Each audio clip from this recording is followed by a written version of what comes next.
I'm John Weil, Dean of the Honors College, and it's a pleasure to welcome you to today's lecture series. Usually, of course, Dr. Phillips does this, but he's out of town for a lecture or at a convention, and I believe we've already begun to circulate the roll. Many of you, I think, have already been introduced to Sara and Gordon Bell. They've been to a number of our earlier lectures. Gordon is a member of our Honors Board of Visitors, and both of them have helped provide inspiration for this series, as well as contacts with a number of the speakers that we have this semester. They have also created, and I think we mentioned this at least once before, but they have created and endowed a scholarship for honor students who are either minoring in Native American studies or doing a thesis or work related to Native American issues. So if some of you are, let us know. My wife and I have known Sara and Gordon pretty much all the time that we've been in Murfreesboro, which is now close to 26 years. Sara has been directing mission trips to the Lakota Pine Ridge Reservation for more than 30 years. I participated in one, and my wife and daughters in a number of others. And I think probably the most important aspects of these trips is the fact that they span such a long period, and they've enabled Gordon and Sara to make contacts and develop real friendships among the Lakota people. Largely as a result of her work, Sara is currently a member of the Oglala Sioux Partnership for Housing and visits the reservation fairly regularly. I found out that Sara began her education in an unnamed institution in East Tennessee before either seeing the light or hearing the bell. And transferring to MTSU, where she got a degree in education, and then later finished a master's degree. She and Gordon have opened up Old Fort Academy in 1991. It's now one of the area's largest child care preschool facilities, is licensed for up to 300 students, and has the state's highest ratings. Sara and Gordon also built and operate the Hollowbrook Antique Mall, which is just near there, and they have restored an 1860s house on Manny Street, right? Manny Street, which is primarily known as one of the most hospitable houses in the city. It's amazing how many people they can squeeze in for Valentine's Day, raising money for mission trips and for Christmas and for other occasions.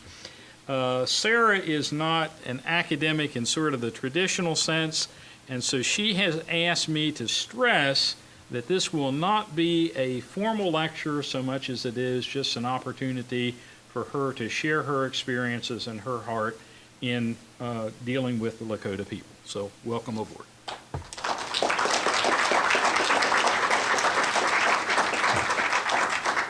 I just want to make sure you heard that last part. This will not be a lecture. I do not lecture. Well, I do sometimes, but not what you want to hear. I've titled my talk today, The Good, the Bad, the Beautiful. And dealing with the Lakota people, we find that there's lots of good, there's lots and lots of bad, and there's lots and lots of beautiful. I'm basically now going to give you a little bit of the history of our going to Pine Ridge. About 32 years ago, we were called and told that we could fill a slot at the Lakota Baptist Church in Pine Ridge, South Dakota. The pastor there brought churches in from all over the country to fill each week of going out to the reservation, the communities on the reservation, to have Bible school for the children. We felt like this was a super opportunity, and it would be something very, very different from those kinds of mission trips that we'd gone on before, and I'd only been on one, and it didn't even touch this one. But we basically didn't know anything about a reservation.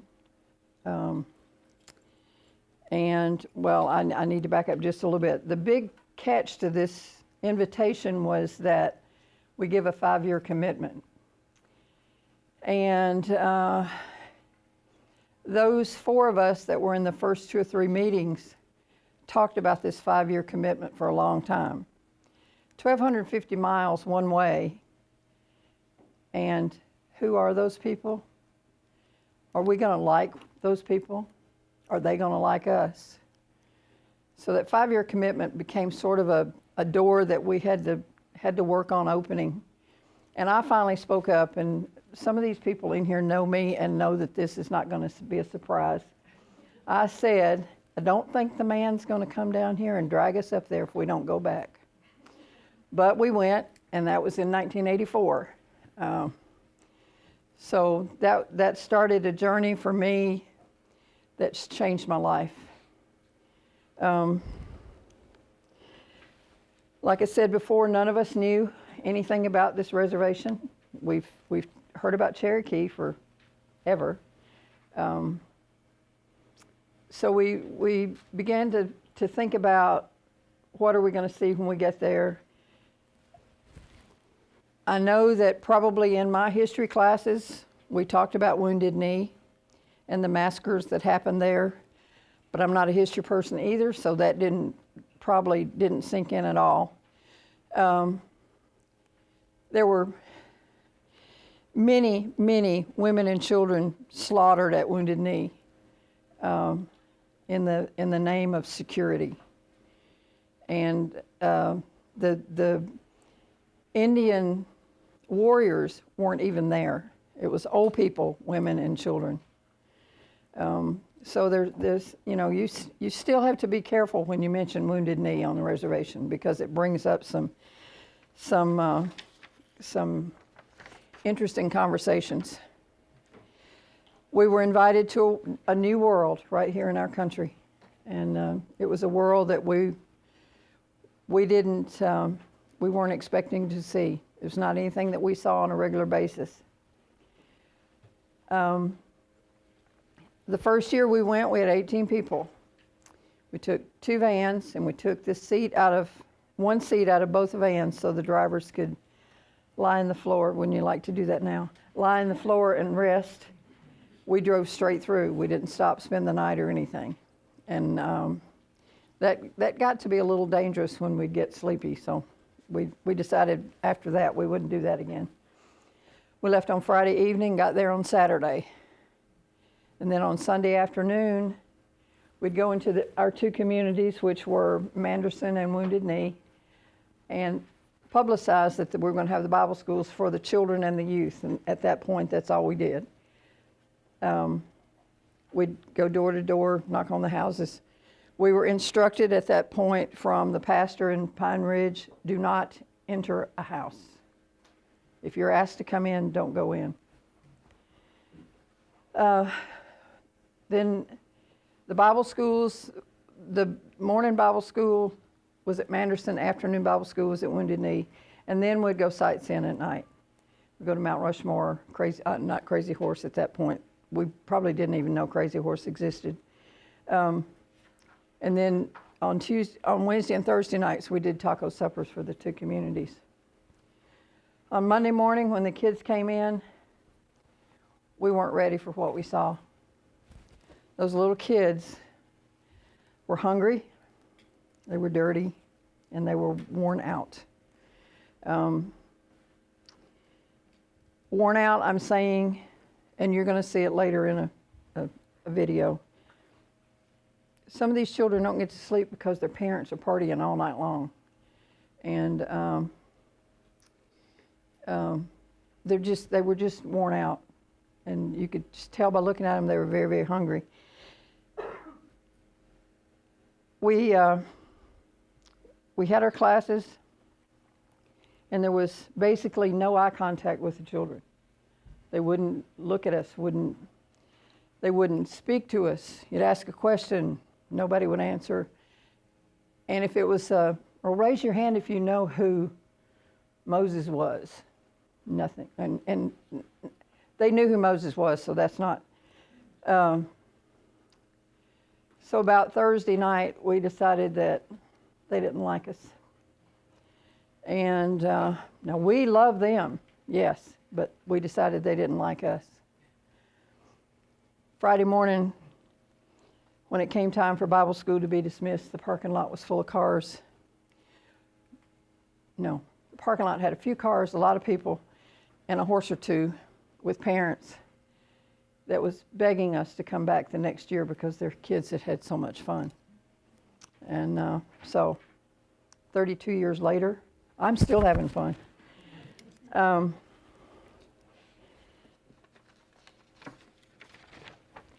From that first year, my heart would never be the same.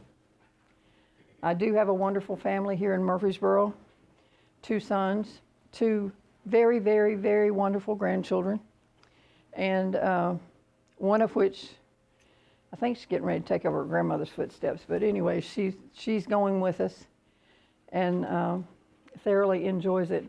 And I need to add, there's several people in this room that came to this that have been going for a few years, and I'm glad they're here. We now do Bible schools in 2 communities, it'd be Manderson and Porcupine. Wounded Knee still has Bible school the same time as we do, but there's another church that went with us for 4 or 5 years that started that one and have taken it. So we have moved into the Porcupine community. We now do Bible school for the infants. We do Bible school for the children and youth, as we've always done. And then we added the adult ladies and the adult men. The first year, the adult ladies, there were 2, and that was probably 28 years ago. We had 2 ladies. When we added the men about 24 years ago, there was 1 who came for breakfast and left. This past summer, we had more adults than we had children. And I think, not sure, I've not checked the numbers, and I'm not a number person, but I think we had more men than we did ladies. And the men were very questionable. I mean, no, they questioned us being there for a long time. And yes, we served them breakfast every morning. They came for breakfast, and then they dismissed themselves. Now they stay till 12:30. Bible school's over at 11:30. They stay until 12 o'clock or 12:30, just to be around those men that they know at this point really care for them. It's changed a lot. That 5-year commitment, we now know why there had to be a 5-year commitment. The 5-year commitment had to be there to give them the ability to be comfortable with us. But the many, many years after has given them the ability to trust us. And trust is a mighty, mighty, mighty big word.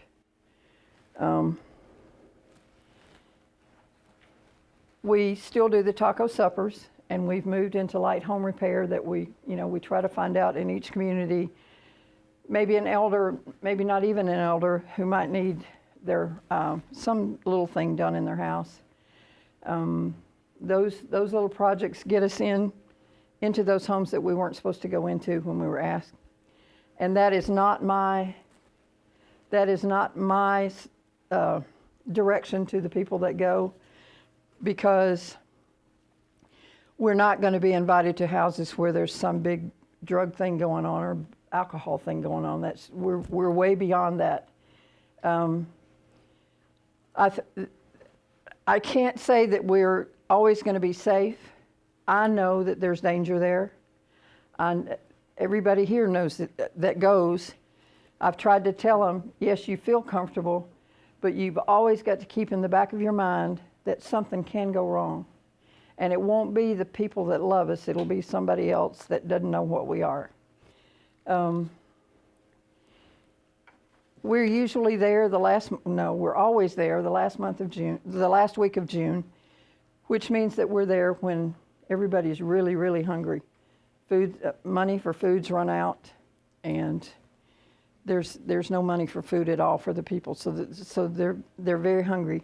The children in Manderson do get to eat at the school, but the children in Porcupine don't. They don't have a food program.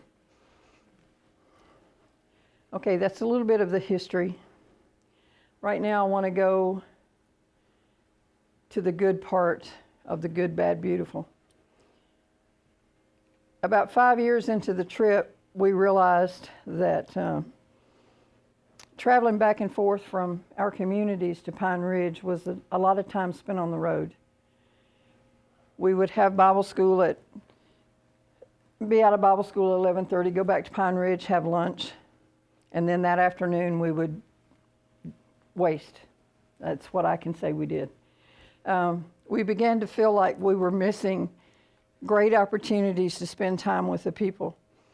And we started talking here about how can we stay in our communities. Because the pastor of this church in Pine Ridge has become such a very, very good friend of mine, and we didn't want to do anything at all to upset him. But we didn't realize that he was on the verge of retirement. He was trying to get out of the pastoring situation and was retiring. So when he told us that next summer that he was retiring, we were all going, yes. Because that gave us the out to move into our communities. Wounded Knee didn't have a problem with that because there was a place to stay in Wounded Knee. The church had plenty of room to sleep on the floor. There was a house.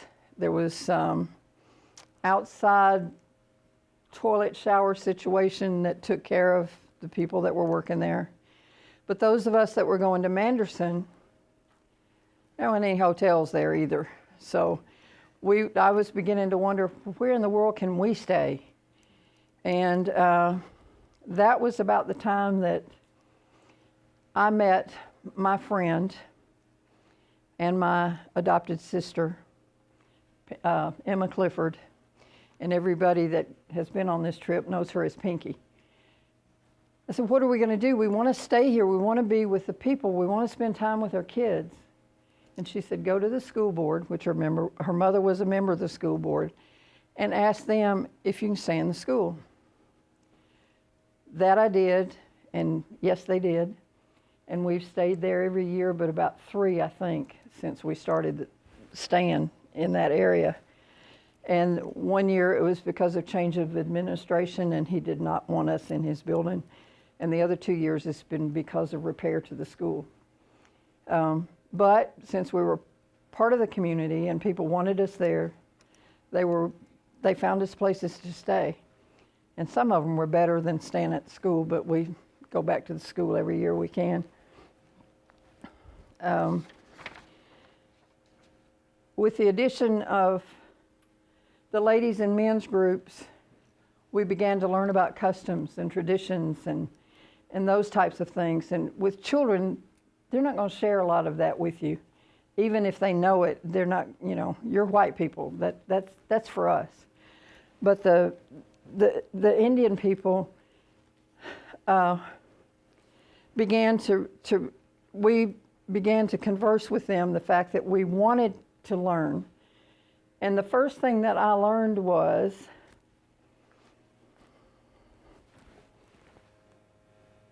what kind of handshake are you supposed to give me when you do a job interview?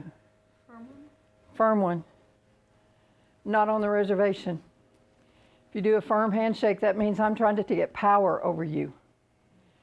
So you do this one more time and we'll do it right. Limp. Just like that. That's it. And that means it's equality, brotherhood. So the eye contact thing, I've already talked about that. It means respect. And we didn't know that. We just thought we were being ignored. But it was respect. When we were there for 4 or 5 years, we started passing out, you know how we are, passing out raffle tickets for those people who would attend Bible school or would attend our other functions, We'd give them a little raffle ticket. And on Friday night, we would stick all those raffle tickets in a jar and we'd draw names out. And we were giving away stuff like washers and dryers and air conditioners and things that, I thought they were very, very nice. And it finally dawned on us that some of those people that were winning those raffle tickets, hadn't even begun to go to Bible school, hadn't been to any of our functions. But the people who were selling their raffle tickets for money for whatever food, alcohol, or whatever else they wanted to spend it for. So when the sponsor in churches changed, we were sponsored by one church earlier, and then it changed to another sponsor another church, 8 years ago, 9 years ago, something. Well, we felt like we really couldn't afford those items. And so we decided not to do the raffle tickets. And we wondered what would happen if we didn't do that. So when we got there on Monday morning, I went to the ladies group and I explained to them that our church had changed, our sponsoring church had changed, and we weren't going to do the raffle tickets anymore. And one of the ladies spoke up and said, "Don't you understand? We don't want your stuff. We want you." So the raffle tickets went way down the tubes then, and I haven't even been thought of anymore.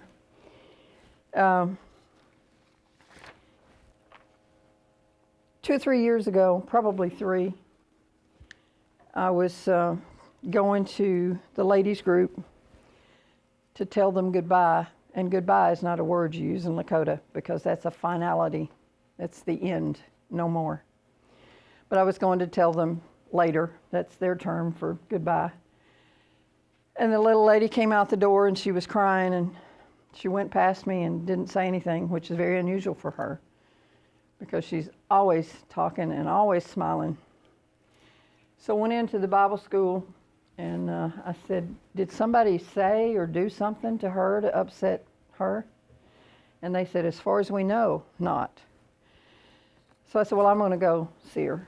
And I went to her house, knocked on the door, and she came to the door, and I said, "Charlene, you okay?" She looked at me and she said, "You all just don't do it right." And I was not expecting that response from somebody that's there every time we said we were going to do something. I said, "What do you mean?" And she said, "You need to give us Fridays. We need to have Fridays.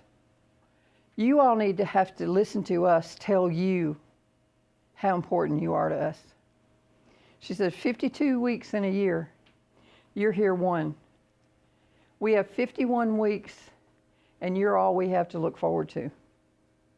Can you imagine living in a world where you only have 1 week to look forward to something? Well, that took me back a little bit. And she said, "Yeah, it'll be a lot of tears." And I said, You're right. It would be from both sides, I'm sure. But sometimes we don't think about things that are happening from their side. Again, the 5-year commitment. We've had groups, again back to the first sponsoring church, that spent several years going up there. And the comment was made, "We've been going for X number of years, but we haven't seen a change." Yeah, the graffiti's still on the wall. Kids have nowhere to play. What you see with your eyes is still the same. But what's in here on their parts and our parts is totally different. It's hard to,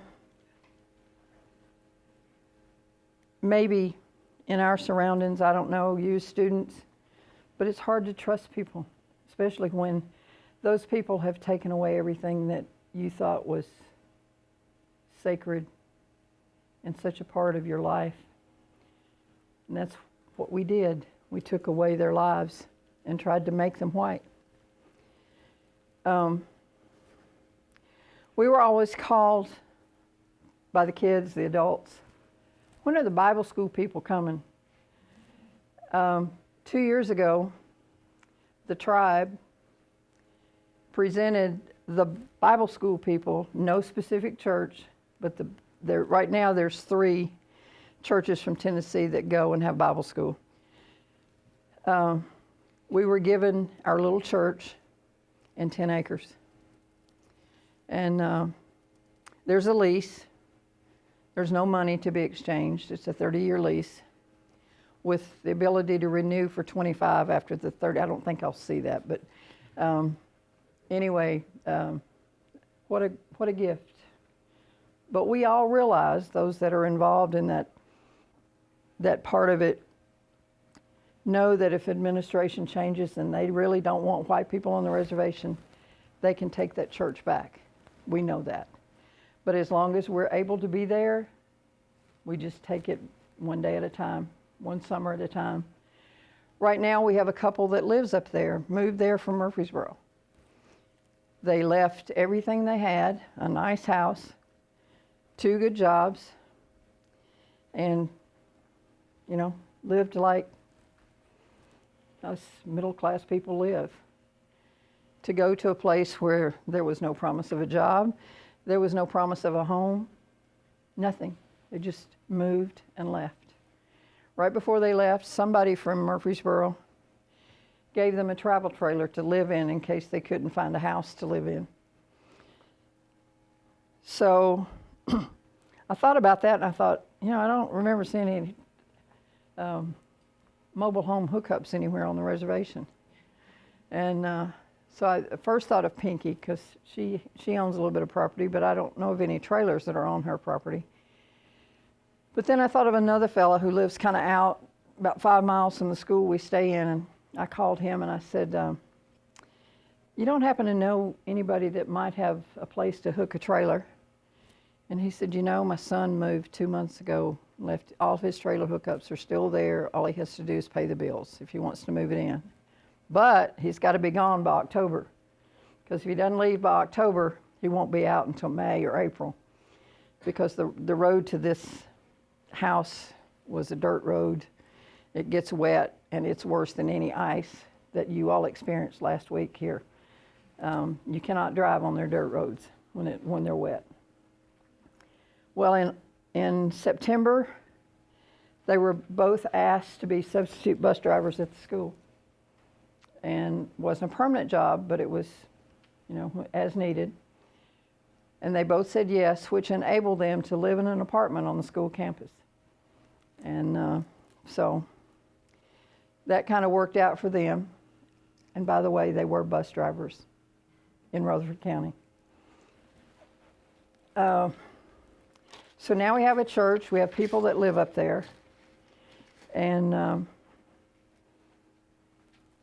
John talked about my being on a board there. And the board that I'm on is a housing board. And our particular board tries to remodel repossessed homes and then put them on the market for sale.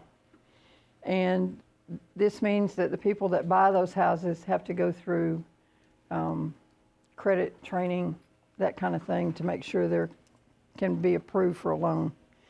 And it's kind of interesting to take these beat up, run down, repossessed houses and fix them up, and then there's always somebody waiting that wants a house that is theirs and it doesn't belong to housing. Paul Ironcloud, whom you'll meet in the 22nd, is the director of housing for the entire reservation, and he's worn out. And it scares me to death because he can't stay well very long, but he's looking forward to coming to Tennessee, so maybe he'll hang in there long enough to do that.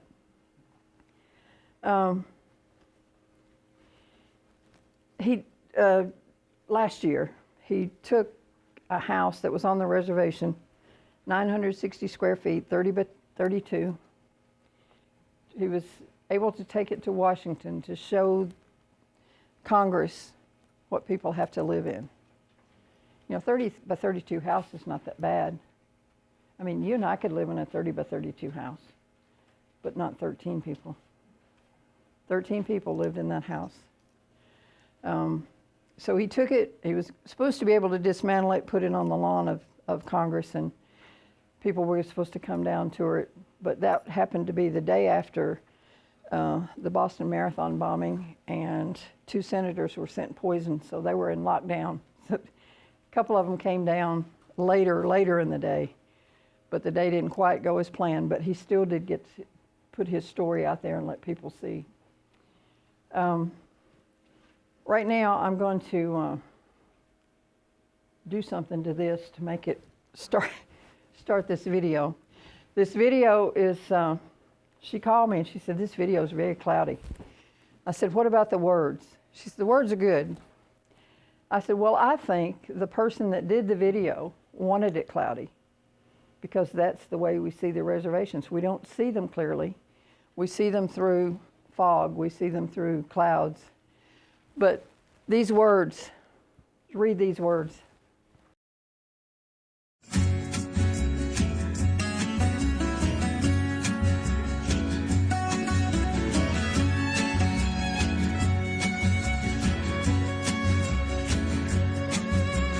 Wednesday rose with sorrow in her eyes, peaceful if deceitful in disguise, living in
I don't know if you could tell or not, but that was Custer's tombstone in the middle of Native American tombstones. Like all of this, I'm now switching to the bad. Of course, the thing that I think hurts or is the worst part of the reservation is the lack of housing. They need, the past president and the now president kind of disagree on the number of houses that are needed, but it's anywhere from 8,000 to 12,000 houses to house everybody that lives there. You're gonna go into a 2-bedroom house, 3-bedroom house, and there'll be 20, 25 people living in that house. Can't imagine that. Can't imagine, I've been stuck on an elevator where shoulder to shoulder, and that's not a very long time. This is 24/7, 365. And later somebody's going to talk about having to wait in line for your meals and hope that there's food left by the time you get to the table. I've been in houses where definite things on the floor, depending on what you might have to sleep on, and maybe just even the hard floor with a pillow, just side by side. There's no way to clean that house. There's no way to definition of clean's different for different people. They said unemployment's 85%. And a lot of times all you hear are, well, they're just lazy drunks. Well, they're not. There's nowhere to work. There's nowhere to work.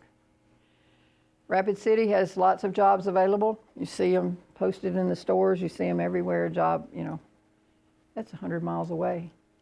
You have to have transportation. Gordon, Nebraska is about 40 minutes away. They have a few jobs, but they don't want Indians there. Alcoholism is a super large problem. And my feelings on the alcohol part is, get me through the day. How can I get through this day without opening that bottle and being aware of nothing? How can I get through it?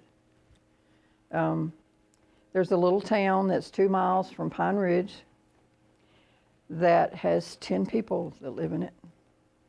There's four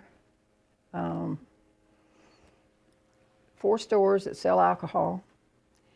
That little town sells 4.4 million cans of beer a year, which averages out to 13,000 cans a day. And there's nobody else that lives around there besides the Indian people and the bootleggers that come out to buy it, so the Indians don't have to go so far to get it. So they take it back to their communities and they sell it out their door. There's nothing for the kids to do. You saw the playground earlier. Most of the playgrounds look like that. But most of the time when you go by those playgrounds, there's going to be kids on them because they don't have anything else to do. They don't have movies to go to. There is a theater in about 20 miles away from where we are. No, not. We're about 40 miles from where we are, 20 from Porcupine. How do you get there? And what do you use to get in, money-wise, when you do get there? Large majority of the people are diabetic. The commodity foods they get are very high in sugar and carbohydrates.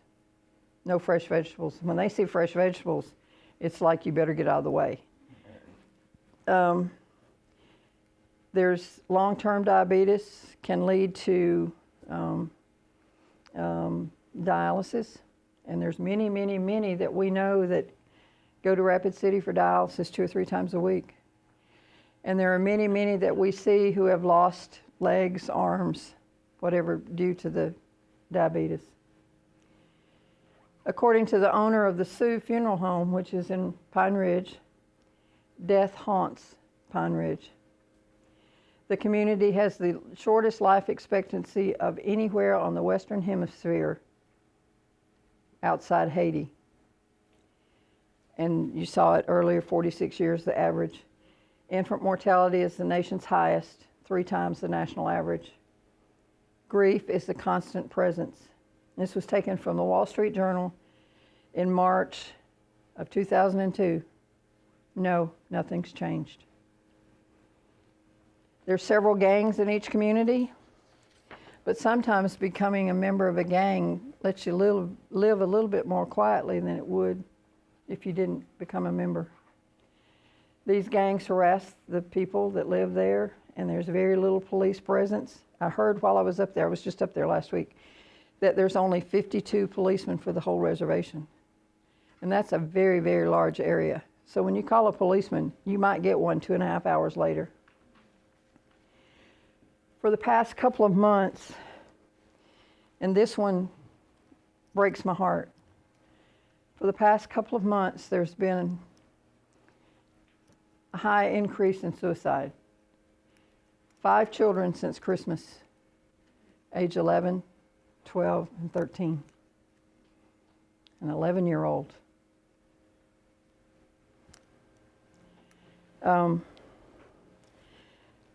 Two summers ago, I met a little girl who was 10 at the time. It wasn't a very good beginning meeting. We were having Bible school, and a friend of mine and I took their snacks up. And we had ice cream sandwiches, which that's kind of unusual for those kids to be able to have those. She tore the wrapper off, dropped it on the ground, and she was standing between me and my car, or my car and me, whichever's correct. And I just kind of walked past and bent down and said, "You need to pick that wrapper up and throw it in the trash." Well, she comes up like this at me and says, "You can't make me." Well, owner of a daycare center and school teacher and all that stuff, I can't believe I came back with what I came back with. I said, "No, ma'am, I can't make you, but I cannot bring snack back tomorrow." So I went on to the car, got in the car, shut the door, looked up, and she was taking her wrapper to the trash. I got out of the car, went over and hugged her, went back to the car. That's all I said. Well, I said thank you. Didn't say anything else to her. This year, don't you start that. This year, when I got up there, Kathy came up and said, "Your little girl's been waiting on you." And she was coming toward me, smiling, big smile. The year before, she was her face was a little cold. And she hugged me, and it was a sincere hug. And of course, I hugged back. I'm a big hugger anyway. And we chit-chatted for a minute or two, and she said, "I've got something for you." And she gave me my turtle. What would be something that you would really, really like to have? Well, I wasn't ready for her answer either. She said, "A book." I said, "A book?" And she said, "Yeah, I have one book at home, and I've read it over and over and over again. I'd like to have a new book." Well, we rounded up a bunch of books before we left. In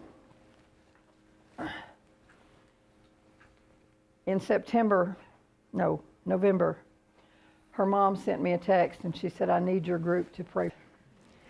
She's tried to commit suicide. So that went out to everybody that I could think of, and I talked to her mom some after that and tried to touch base a time or two. In December, Mom called and said she's tried again. She's on her way to Rapid City and be up there in the hospital for 3 or 4 days. "What are we doing wrong?" I said, "What do you mean? You can't say, 'What are we doing wrong?'" She said, "But what are we doing wrong? She has a mom. She has a dad. We live in the same house. We're married to each other. We live in the same house. We both have a job. And we don't drink. What are we doing wrong?" You can't say that, because she has to leave your house every day and go live in that world where not many of the other kids can say those kinds of things. And found out that she was being bullied. And when I was up there last week, we talked about it some, and the bullying has stopped. And I said, "But you do understand that sometimes when people say words, they're jealous of what you have. And they want to make you feel bad because you have something that they don't have and won't have." But what are these kids? Where are they going? will they have the means to go anywhere? Does she look in her mirror in the mornings and wonder, where am I going to go? Where's my life going to wind up? We did have a chance to do some little conversing last week, and I think she's going to be okay. But I can't say that because somebody up there may make her feel a whole lot worse than I can make her feel good. Something happened. I got to meet with an elder last week. Just a chance meeting. And he said, we talked a long time about traditions, and he was just sharing from his heart. And he said, did you hear about what happened in Rapid City last week to the kids? I said, what are you talking about? He said, well, the honor kids at American Horse School were going to be able to go on a field trip to the hockey game in Pine Ridge, in Rapid City. And I said, no, what happened? And he said, well, 57 children and 4 adults got there, got in their seats. I assumed the game was being played. No, he didn't give me those kind of details. He said, but the children began to hear a commotion in the box seats above them. And they began to turn around. And the adult men up there said, you all don't belong here. You need to go back where you're supposed to be. These kids were going on a field trip. That was a good thing. Well, they continued to watch, and the people upstairs sprayed beer on them. This is going to go somewhere. I don't know exactly where it's going to go, but Rapid City is going to be checking in with the arena. The arena people have already been to the school to apologize to the parents, but it's not over. But those kids were going somewhere good outside of their world, and probably some of those kids in that 57 had never been to Rapid City. So you're going out of your world into, I don't want to be a part of that world. Why would I want to be a part of that world? Look how they're going to treat me.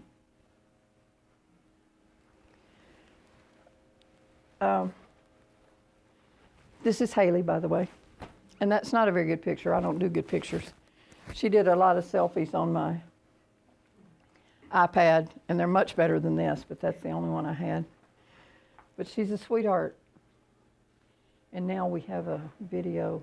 Am I running out of time?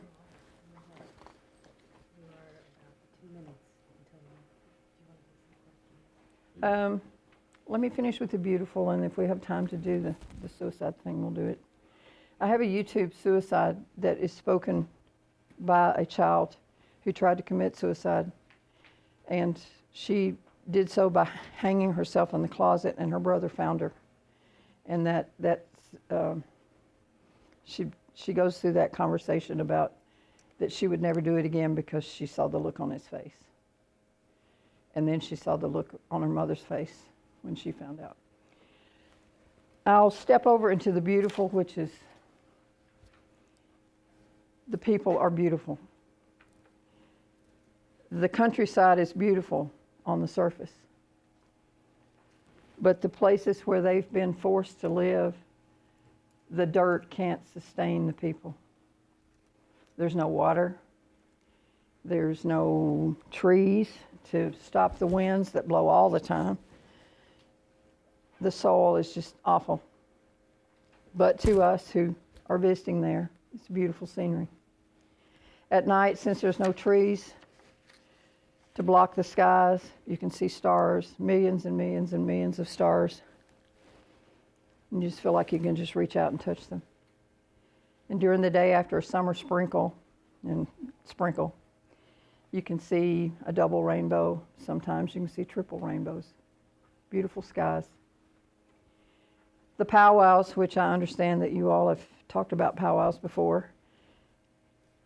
The people who do their regalia have a theme in mind, and a lot of the dancers are veterans, so their regalia has to do with being a veteran, and they're very proud of being a veteran. Those beautiful people have developed very beautiful, long-lasting relationships with us, and those beautiful children and their endless smiles. When we first started going, the children were very quiet. Not anymore. Not anymore. Several years ago, I met an elderly lady who took me under her wing. She was funny. She cut up all the time. And she would come over to me when I would say something stupid, and she'd say, "Sarah, you don't need to be saying stuff like that here." And of course, I had no idea what I was saying, but when I thought about it, it probably wasn't a good thing. So she and I, she did beautiful beadwork, and she would present me with beadwork every year when I went. And she made a sun visor. I don't know what all she did, but anyway, I saw a jacket one day that I thought she would like, so I bought it, and I decided I needed to take it to her house instead of giving it to her out where the other ladies would be. I went to her house, and it was 10 by 10 with plywood on the outside, and her inside walls were the backside of insulation. She had a cot, a table, 2 chairs, and the table was where she did her beadwork. She had a sink and a stove. So we sat there for about 2 hours and talked, and I finally said, "You know, you're always telling us Miss so-and-so, or not Miss, they don't say that, but so-and-so needs something done to her house, or he needs something done to his house. What would you like to have done to your house? You see that screen door with a hole in it? I'd like that screen replaced, so when I open the door, the dogs don't come running in." I said, "I think we can handle screen door." Well, the men went to fix her screen door, and that afternoon there was quite a conversation about her house. When we got home, there were more conversations about her house and the 35 degrees below zero, and the winds. What happened to that house during the winter? So we decided that we could build her a new house. I called her and I said, "Fern, how would you like to have a new house?" "Oh, I'm content with what I've got." You see that smile, don't you? Yeah.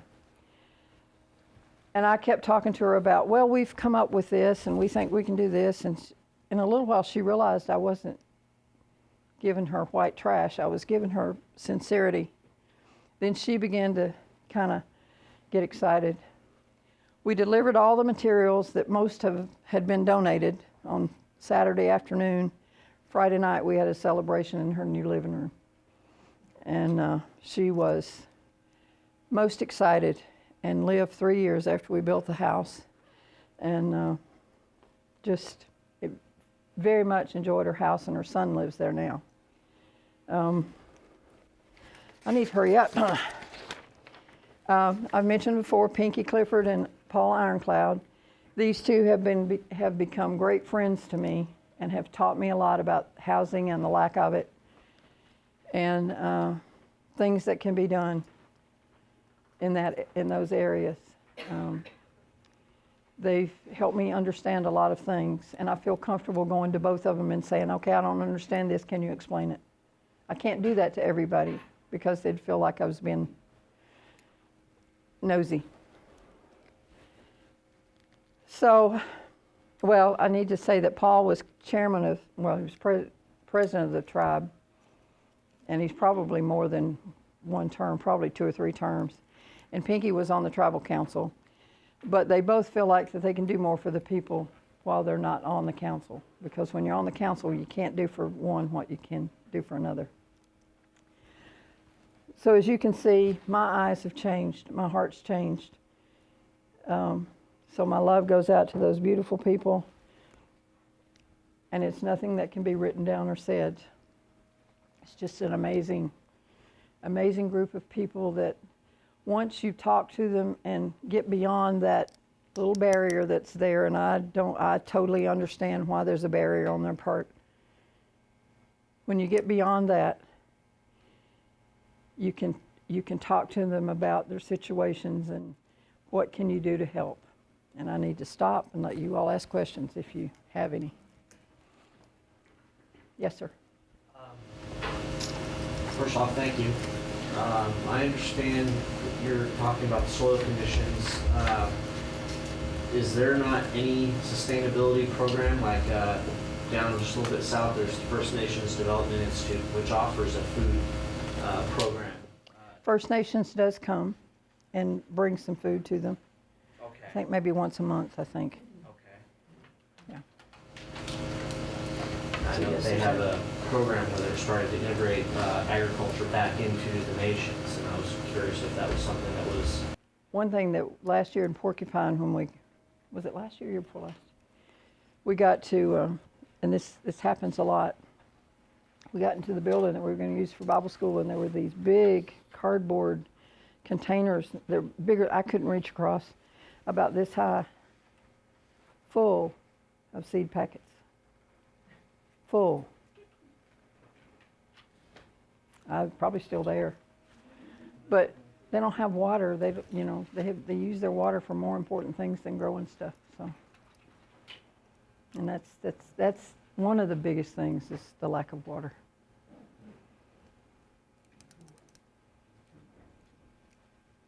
Yes, sir. I've been to Vine Ridge, and I've spent some time with Lakota elders, and it's terrible, but as you said, they have a very beautiful culture. Their language is rich, and Native American spirituality is so strong. And that, as you said, we have taken away from them what is sacred, and our history with them has been you have to speak our language, you have to adopt our religion. Wounded Knee was about the ghost dancing and the practice of their religion. And I have to be honest with you, I'm a non-Christian. So when I hear the words mission trip, I kind of, stiffen up, because there's an agenda there. And No agenda. Our agenda is it friendship seems to and me love. like, Bible school is an extension of the problem we've had, all along. Do you know what we do in Bible What they school? need is Habitat for Humanity. Right. So my question is, do you do those things beyond the Bible school? And is that part of? I guess the term Bible school may be misleading. We do activities in Bible school that's more games. It's not, I said a long time ago that our goal to go up there is not tell them they're going to hell. Our goal is to love and hug, those kinds of things. I guess mission trip is kind of wrong. It's probably the way it started out, that it would be this, we're going to do this, this, and this, but that's not our focus. But even if it was, who else is doing it? I don't see any other non-religious organizations jumping in with their time and money. So I would rather have something that is based in religion, even if, Well, there are groups, the actor James Cromwell went to Vine Ridge and set up Techo Oyakapi, which is great. I'm not saying that it has to be one or the other, but I certainly wouldn't reject help based solely on religious affiliation. He's not saying rejecting it, he's saying that it's their culture and their religion. Yeah, sure, come and help us, but don't say oh, well, do you know, I'm sorry, but do you know this and this about our religion? It's fine to learn, but they do have their own culture and they do have their own religions that do need to be theirs. Absolutely. I don't think anybody's rejecting that. There was a family that flew down 7 or 8 years ago. The girl was coming down to see if she could donate her kidney to her dad, to the VA in Nashville. And they had called me and said they're on their way. It's the end of the month. It was the 28th of the month. And said they probably don't have any money, and they have a 9-month-old. And so Gordon and I went down every day while they were there to take them out to eat, get them groceries or whatever. The next summer, the lady came to our Bible school and said, there's somebody out in the car that wants to see you. And I said, okay. And it was her husband. And he was very thankful for what we'd done for the family. And he said, but I have a question for you. And he was a spiritual leader on the reservation. It wasn't just like he was, I mean, he practiced there, whatever. And he said, I have a question for you. And I said, what's that? And he said, well, there's some verses in the Bible, and I'm going, oh no, I'm not going to know the answer to this. And he said, these verses were embroidered on material, and a friend of mine in the Korean War wore them on inside our jackets. And we read those words every day. And he said, I hope you can tell me where they're found in the Bible. Well, this man doesn't use the Bible in his religious or his spiritual things. And I said, well, maybe. And he said, well, it talks about green pastures and still waters. And I said, oh, good, I've got this one. I know where that comes from. So I told him, and I went in and I said, okay, does somebody have a Bible that I can give this fella? And they gave it to me, and I opened it up to those verses. And I said, is this what you're talking about? And he looked at him, he said, that's it. That's exactly what she had on there. I said, okay, now I have a request for you. I want to come to your house, and I want you to tell me about your spirituality. I wanted to listen to what he had to say. And you've got to be that. I mean, you can't go in with one. You've got to be willing to listen to what's there. And almost, I would wish that I was as spiritual as they are. We've gotten to 4, but let's thank Sarah, and I'm sure she'll be back.